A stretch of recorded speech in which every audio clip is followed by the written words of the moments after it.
이제 다 같이 일어나셔서 이번 주에 저희 반석 공동체에 주시는 하나님의 말씀을 받도록 하겠습니다. 이번 주에 하나님께서는 마태복음 28장 16절에서 20절 말씀을 통해서 말씀하시는데, 저와 같이 함께 읽으실 때에 여러분들 각자의 마음에 하나님께서 친히 말씀해 주실 줄 믿습니다. This week, God speaks to us through Matthew chapter 28, verse 16 through 20. We may read together these words of the Lord. Let's read together. 읽겠습니다. 11 제자가 갈릴리에 가서 예수께서 지시하신 산에 이르러 예수를 배웠고 경배하나 아직도 의심하는 사람들이 있더라.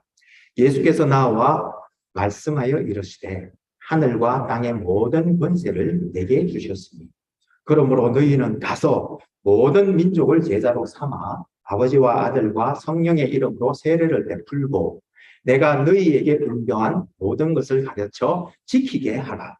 볼지어다 내가 세상 끝날까지 너희와 항상 함께 있으리라 하시니라. 아멘. 이것은 하나님의 말씀입니다. 다 같이 감사합니다. 하나님. 앉으시고 잠시 기도하시겠습니다.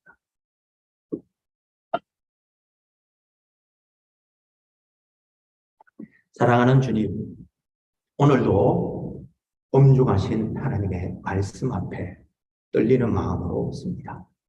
먼저 종의 입술과 생각과 마음을 주장하여 주셔서 주님의 말씀만 선포하게 하시고 또 모든 이들의 마음을 성령님께서 비춰주셔서 주신 말씀을 깨닫고 말씀에 순종하는 은혜를 더하여 주옵소서. 우리 주님 예수님 이름으로 기도합니다. 아멘.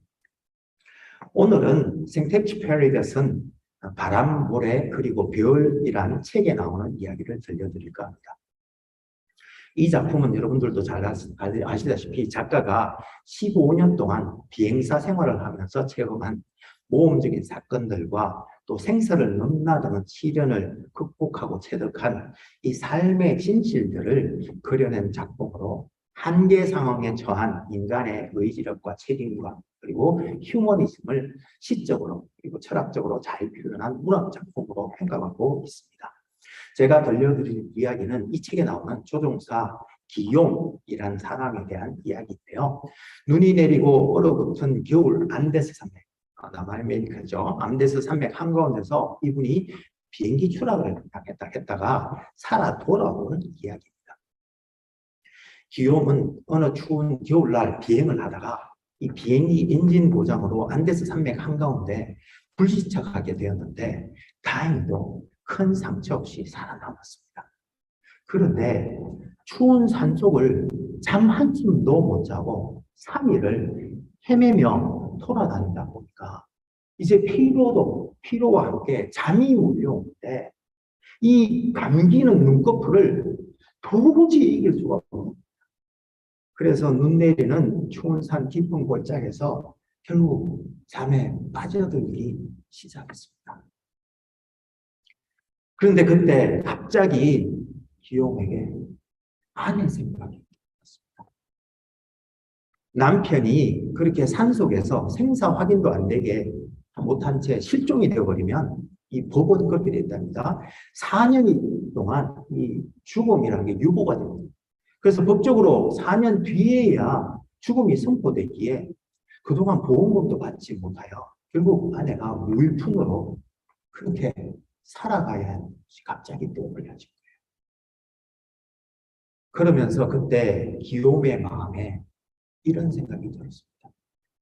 아내는 분명 내가 끝까지 포기하지 않고 걸어서 돌아올 것이라고 굳게 믿고 기다리고 있을 것이라는 그런 생각이 갑자기 불현듯 들면서 다시 일어나 한 걸음 한 걸음 걷기 시작했고 그렇게 졸음과 목마름과 배고픔과 외로움과 7일간의 사투를 벌인 끝에 마침내 구조팀에 의해 구조될 수 있었습니다. 가장 절망적인 순간에 그를 살아남게 하고 힘든 시기를 이겨내게 했던 것은 사랑하는 아내였고 또 그 아내의 믿음이었던 것입니다. 여러분, 하물며 사랑하는 사람과 그의 믿음도 죽음조차 이겨내게 했다면 살아계신 하나님의 아들이 우리와 영원히 함께 하시는 것과 또 그에 대한 믿음이 우리로 어떤 역경도 이겨내게 해주시지 않을까요? 여러분, 오늘 본문에는 주님께서 성천하시기 전 제자들에게 세상 끝날까지 함께 하시겠다고 하시며 제자들에게 대위임령을 주신 말씀이 나오는데 우리 함께 보시면서 은혜 나눌 수 있기를 소망합니다. 여러분, 지난주에까지 우리는 우리를 향한 하나님의 뜻은 이제 하나님의 전적 은혜로 구원받은 우리가 성령님의 인도하심을 쫓아 우리 주님의 겸손과 온유를 배워나가는 것임을 살펴보았습니다. 그런데 여러분, 그러면 하나님의 구원이 그렇게 우리 개인적인 구원, 즉 믿고 의롭다함을 받고 성화하여 가다가 하늘나라 가서 영생을 얻는 것, 그것에만 국한된 것일까요? 오늘 말씀을 보니 우리들의 구원에는 그렇게 개인적인 면도 있지만 또한 교회의 사명과 관련된 면도 있는 것 같습니다. 무슨 말인가 하면 주님께서는 성천하시기 전에 그의 제자들에게 명하신 것이 있는데 그것은 바로 세상 모든 민족을 제자 삼아 세례를 베풀고 주님께서 분부하신 것을 가르쳐 지키게 하라는 말씀이셨습니다. 이것을 Great Commission, 즉 대위임령이라고 하며 우리가 구원을 받은 것은 이와 같이 개인적인 의미의 구원뿐만 아니라 실은 이런 대위임령을 주시기 위한 것이기도 한 것입니다. 그런데 여러분, 이 대위임령을 보면서 뭔가 생각나시는 것이 없습니까? 예, 그렇습니다. 예수님께서 처음 12사도를 임명하실 때 그들을 부르신 목적을 세 가지로 말씀하셨는데요. 마가복음 3장 13절에서 15절에 가보시면 또 산에 오르사 자기가 원하는 자들을 부르시니 나온지라 이에 12를 세우셨으니 이는 자기와 함께 있게 하시고 또 보내사 전도도 하며 귀신을 내쫓는 권능도 가지게 하려 하심이라 라고 말씀하셨는데 잘 보시면 첫 번째 제자들에게 주신 귀신을 내쫓는 권능은 결국 오늘 본문에서는 예수님께서 받으신 하늘과 땅의 권세로 확장되었다는 걸 볼 수 있고 두 번째로 보냄을 받아 전도하는 일은 이제 가서 세상 모든 민족을 제자로 삼아 세례를 베풀고 분부하신 것을 가르쳐 지키게 하라는 명령이 되었으며 그리고 자기와 함께 있게 하려 하심은 결국 세상 끝날까지 함께 하시겠다는 약속으로 발전되었다는 것을 알 수 있는데요. 우리 각각의 내용에 대해서 좀 더 깊이 살펴보면서 함께 은혜 나누면 좋겠습니다. 먼저 18절에 주님께서 하늘과 땅의 모든 권세를 받았다는 말씀은 무슨 말씀일까요? 예, 마가복음 3장 15절에서 예수님께서 제자들에게 귀신을 내쫓는 권능을 주셨는데 그 의미는 실은 누가복음 11장 20절에 보면 내가 만일 하나님의 손을 힘입어 귀신을 쫓아낸다면 하나님의 나라가 이미 너희에게 임하였는가는 말씀을 하셨는데 그 말씀처럼 즉 귀신을 내쫓는 권능을 주신다는 것은 실은 하나님 나라를 건설하는 그러한 힘, 권세를 주셨다는 의미였었던 것입니다. 그와 마찬가지로 하늘과 땅의 모든 권세를 내가 받았다는 말씀은 실은 바로 하나님 나라의 도래, 즉 시작을 의미합니다. 즉 예수님께서는 하나님 아버지께로부터 용받으신 대속사역을 완수하시고 죽으셨죠. 그리고 부활 승천하셔서 하나님 보좌 우편에 앉으셨는데 이 사건은 바로 왕의 대관식으로 예수님께서는 그때부터 하나님의 나라를 아버지께로부터 물려받아 이제 왕으로서 그의 피조물들과 그가 구속하신 세상을 통치하시기 시작하신 것을 말씀하시고 있는 것입니다.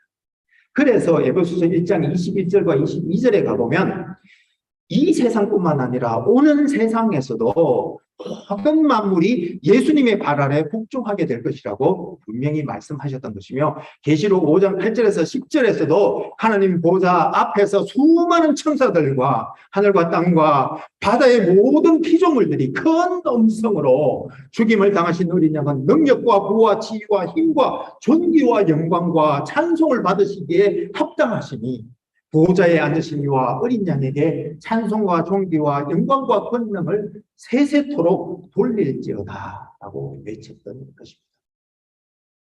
그런 면에서 세례도 세례받는 각 개인이 죄의 몸이 죽고 새 사람으로 거듭나는 데 대한 표시요 인치심이기도 하지만 동시에 세례받은 사람이 하나님 나라 백성이 되는 놀라운 예식이 바로 세례인 것인데, 여기서 우리는 세례를 받을 때 성부, 성자, 성령의 이름으로 세례를 주노라라는 말씀 중에 이 이름으로라는 의미를 다소 살펴볼 필요가 있는데, 이 이름으로라는 헬라어 원문은 eis to onoma, eis는 영어로 말하면 into the name of라는 뜻이에요.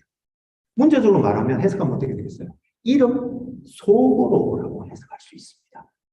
따라서 그 의미는 우리가 그리스도와 연합을 통하여 성삼위 하나님의 거룩하심과 그 사랑의 서클 안에, 즉 하나님 나라 안으로 초대받아 들어간다는 의미가 함축되어 있다고 볼 수 있는가? 이런 놀라운 은혜를 주신 하나님 아버지와 아들과 성령님께 우리는 전적인 헌신과 감사를 표현하지 않을 수 없는데, 왜냐하면 우리가 이런 엄청난 세례의 은혜를 받은 것이 우리가 멋지게 변화되었기에 혹은 훌륭한 제자가 되었기에 세례를 받은 것이 아니라 주님께서 심어주신 겨자씨와 같은 믿음의 씨앗이 겨우 싹트기 시작했을 때, 즉 우리가 아직 부족했을 때 오히려 하나님 편에서 이는 내 사랑하는 아들이요 내 딸이다 라고 하시며 온 우주에 선포하시는 것이 바로 세례이기 때문이며, 그래서 초대교회 세례식에서 보면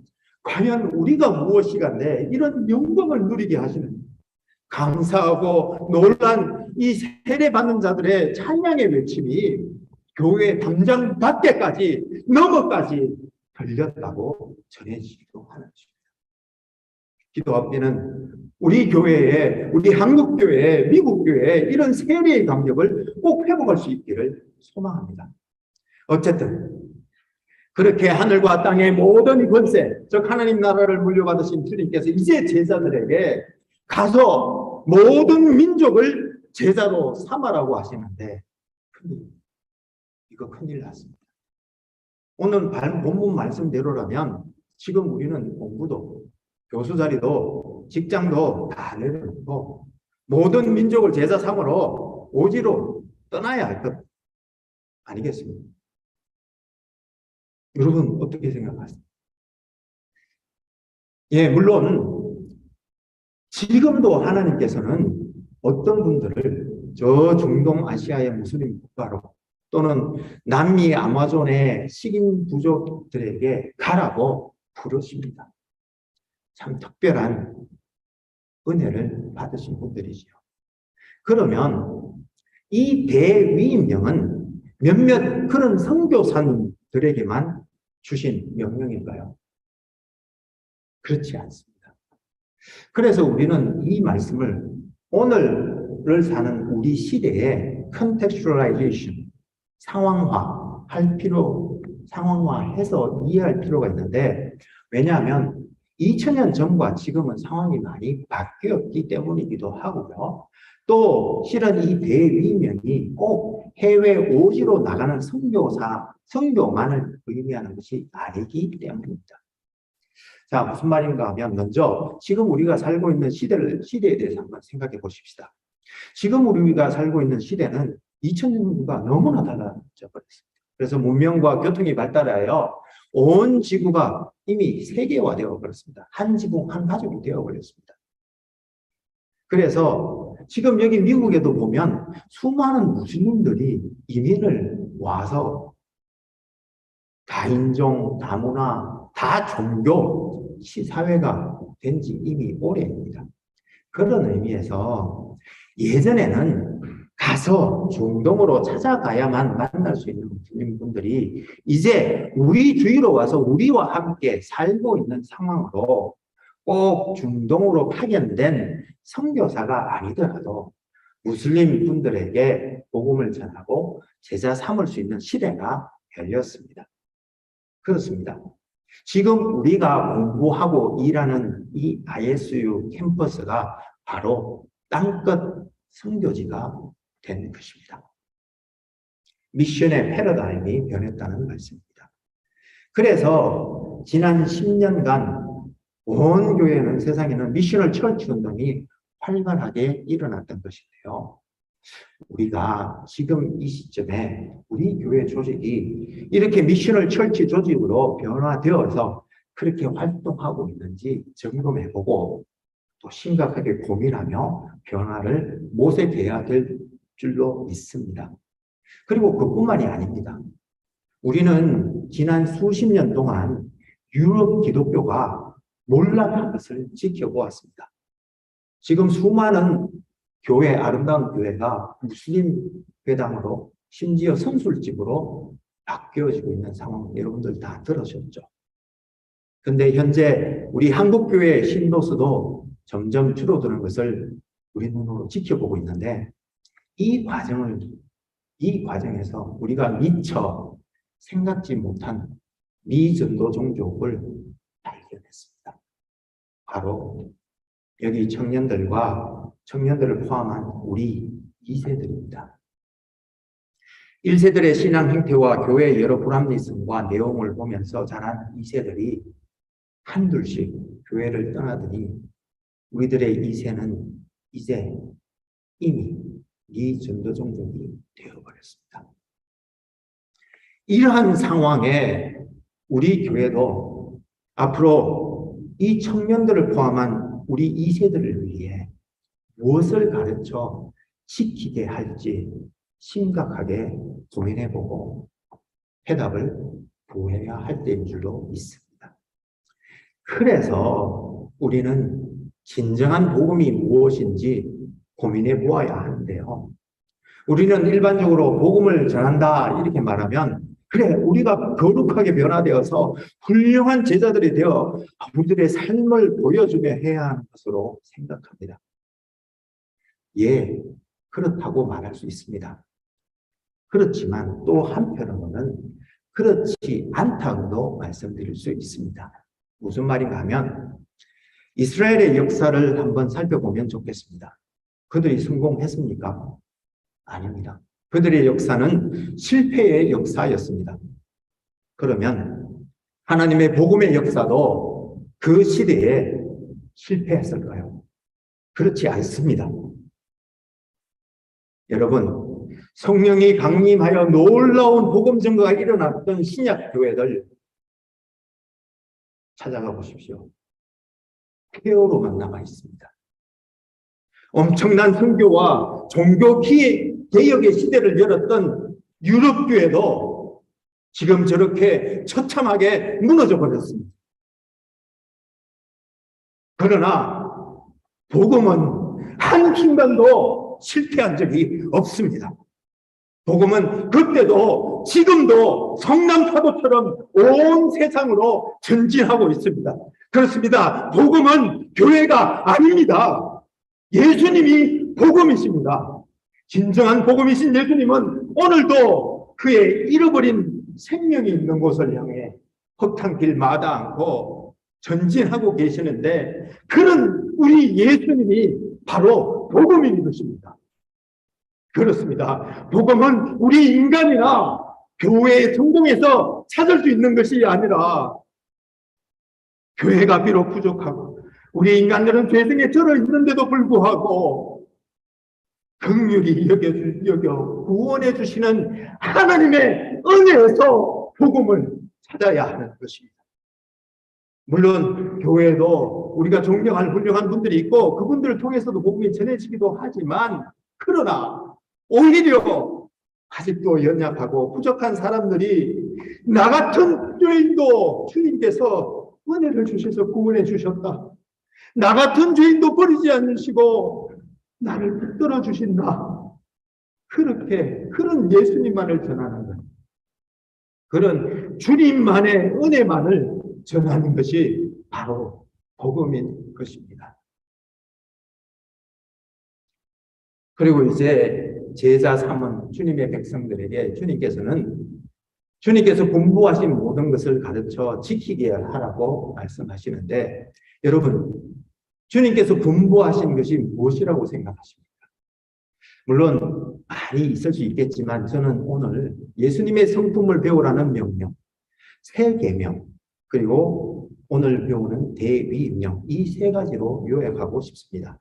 좀 더 설명을 드리자면, 배움의 명령은 바로 마태복음 11장 29절에서 나는 마음이 온유하고 겸손하니 내게 배우라는 예수님의 명령을 따라 평생 주님의 온유와 겸손을 배울 수 있도록 가르쳐야 하는 것이며, 두 번째로 요한복음 13장 34절에서 주님께서 제자들에게 명령하신 서로 사랑하라는 세 계명을 가르치는 것인데, 이 세 계명은 물론 성도들끼리 서로 사랑하는 측면도 있습니다. 그렇지만 실은 가서 제자 삼으라는 대위명과 함께 해석되어야 된다. 무슨 말인가 하면, 여러분, 주님의 제자들이 처음 미전도들이 사는 곳에, 땅으로, 생명부지의 땅에 파송이 되면 가서 서로 사랑할 사람이 있을까요? 당연히 없겠지요. 그래서 제자들은 먼저 사랑할 사람을 만드는데, 그것이 제자 삼는 일입니다. 그리고 제자 삼으면 내 너 사랑해지 너 나 사랑해 그렇고 안주할까요? 그렇게 가르칠까요? 그렇지 않겠죠. 제자를 삼으면 그 사람이 또 다른 사람, 즉 사랑할 사람을 찾아 제자 삼고 또 사랑하라고 그렇게 가르치겠죠. 그것이 제자 훈련입니다. 그런 의미에서 세 계명은 오늘 본문 마태복음 28장 18절에서 20절에 나오는 모든 족속으로 제자를 삼으라는 대위임령과 동전의 앞뒷면같이 서로 닮아 있는 것입니다. 따라서 제자가 된다는 것은 가르침을 받는 일이자 동시에 가르침에 순종하여 행하는 일인데, 머리로 이해되고 머리로 깨우쳐진 이 사랑의 가르침이 가슴으로 내려와 감사로 뜨겁게 달궈진 후에 손발로 흘려내려 사랑으로 나타나는 것이 바로 제자도인 것입니다. 그래서 갈라디아서 5장 6절에서는 믿음은 사랑으로 역사한다고도 말씀하셨던 것입니다. 그런데 여러분, 이 일이 쉬울까요? 아니, 여러분들 많이 해보셨으니까 쉽던가요? 저는 그렇지 않은 것 같습니다. 언제 우리가 이런 경지에 이르게 될지 늘 부족한 나 자신의 모습을 보면서 저는 실망할 뿐이었는데, 물론 한편으로는 그것조차 나를 겸손하게 만드는 하나님의 도구이지만, 어쨌든 여러분, 그래도 괜찮습니다. 목사님은 뭐 매일 괜찮다고 하시는데 영 마음에 들지 하시는 분들도 있지요. 그런데 진짜 괜찮습니다. 못 믿으시는가요? 그럼 16절에서 17절 말씀 한번 보겠습니다. 제가 읽겠습니다. 11 제자가 갈릴리에 가서 예수께서 지시하신 산에 이르러 예수를 배웠고 병배 하나 줬습니다. 그런데 아직도 의심하는 사람들이 있더라. 보십시오. 예수님과 3년을 함께 동고동락하며 그렇게 따라다닌 사도들이 이제 부활의 주님을 만나고 믿음과 능력과 은혜가 충만하였을 때가 아니라 아직 의심하고 있을 때 주님께서는 그들에게 이 대위임령을 명령하신 것입니다. 그렇습니다. 사도들도 아직 믿음이 부족하고 의심이 완전히 해소되지 않은 때에 주님께로부터 가서 모든 민족을 제자를 삼으라는 명령을 받았던 것입니다. 그런데도 아직 뭔가 부족하시다고요? 능력이 없다고요? 제자들은 그래도 귀신 쫓는 권능이라도 받았지 않았냐고요? 진짜 그럴까요? 그럼 다시 20절로 가보시면 좋겠습니다. 20절에 보니 예수님께서 제자들에게 볼지어다 내가 세상 끝날까지 너희와 항상 함께 있으리라고 약속하셨습니다. 하늘과 땅의 모든 권세를 받으신 주님께서 우리 안에 우리와 함께 계실 것이라고 약속하셨던 것입니다. 여러분, 주님께서 우리 안에 계신 것을 믿으십니까? 아멘입니다. 그렇습니다. 우리는 고린도전서 12장 3절 말씀을 통해서 성령님께서 우리 안에 계신 것을 알았고, 요한일서 3장 24절 말씀을 통해서 우리는 우리에게 주신 성령으로 말미암아 예수님께서 우리 안에 거하시는 줄을 알게 되었을 뿐만 아니라, 요한복음 14장 23절 말씀을 통해 삼위 하나님 모두 우리 안에 거처를 함께 하고 계심을 알고 믿게 되었습니다. 그래서 요한복음 14장 12절에서 주님께서는 내가 진실로 진실로 두 번이나 너희에게 이르노니 나를 믿는 자는 내가 하는 일도 그도 할 것이요 또한 그보다 큰 일도 할 것이라고 말씀하셨던 것입니다. 사랑하는 여러분, 지금 우리에게 필요한 것은 이러한 분명한 사실을 믿는 믿음입니다. 여러분, 우리를 지극히 사랑하셔서 우리 안에 거하시는 삼위 하나님, 그 하나님을 믿으십니까? 예, 아멘입니다. 그렇다면 여러분, ISU 캠퍼스에는 지금 신입생들이 몰려오고 있는데 주님께서는 저 신입생들을 보시며 내가 누구를 보내며 누가 우리를 위하여 갈고 하고 물으십니다. 여러분, 주님 내가 여기 있습니다. 나를 보내주십시오 하고 결단하고 주님과 함께 일어나시지 않으시겠습니까? 그래서 모든 권세를 가지신 주님과 함께 저기 휘어져 추수할 때가 된 캠퍼스에 가서 거룩한 시 하나님의 남아있는 그룹피기들을 찾아 주님의 교회 안으로 인도하시지 않으시겠습니까? 그런 결단이 있으신 분들은 저와 함께 기도하시면 좋겠습니다. 기도하시겠습니다. 사랑하는 주님, 오늘 우리들 모두는 가서 모든 민족을 제자 삼으라는 주님의 명령을 받고 우리가 부르심을 받은 그곳에서 주님의 복음을 전하기를 소망합니다.